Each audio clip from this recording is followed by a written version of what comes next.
미국은 북한의 핵 무장뿐 아니라 이 탄도미사일 발사 실험을 민감하게 받아들이고 있습니다. 특히 대륙간 탄도미사일에 핵무기를 얹을 경우 미 본토까지 도달할 수 있다는 점을 우려하고 있습니다. 네, 이에 따라 이번 북한의 중장거리 미사일 발사 실험에 대해 미국 하원이 크게 반발하고 있는데요.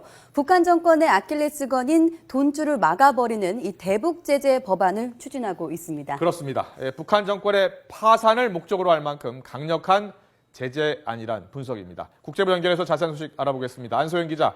네, 국제부입니다. 네, 미국 하원이 북한의 경제 활동을 막기 위한 법안 처리에 속도를 내고 있다는데요. 어떤 내용입니까? 네, 에드 로이스 하원 외교위원장이 북한 인권 관련 청문회에 참석해 북한 제재 이행 법안을 오는 5월쯤에 본격적으로 심의하겠다고 밝혔습니다. 로이스 위원장은 김정은 제1위원장 등이 인권 범죄에 책임을 질 수 있도록 할 수 있는 모든 일을 하겠다고 설명했는데요. 북한 정권의 파산이라는 단어를 써가면서 북한을 재정적으로 강력하게 압박하겠다고 주장했습니다. 법안의 주요 내용은 북한과 거래하는 기업, 은행, 또 정부 등이 미국을 상대로 경제 활동을 하지 못하도록 하는 것입니다. 북한이 핵과 미사일 개발에 투입하는 이 달러화 등 자금 확보를 어렵게 하겠다는 겁니다.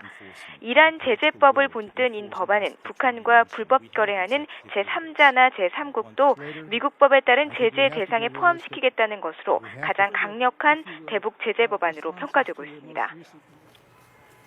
네, 그럼 이 법안이 최종 통과되기 위해서는 앞으로 어떤 절차를 통과해야 됩니까?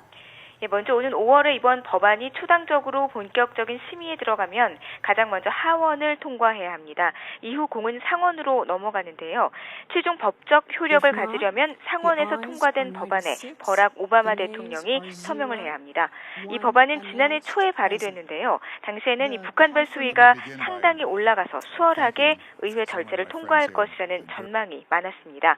하지만 한동안 한반도 주변이 조용해지면서 탄력을 받지 못하다가 최근 북한이 노동미사일을 포함한 도발적 행동을 함에 따라 다시 법안 처리 움직임이 가속화된 것으로 보입니다. 이 법안이 최종 통과되면 지난 2005년 미국 재무부가 취했던 마카오 소재 방코델타 아시아의 북한 계좌 동결 조치와 유사한 강력한 효과를 발휘할 것이라는 전망이 나오고 있습니다. 지금까지 국제부에서 전해드렸습니다.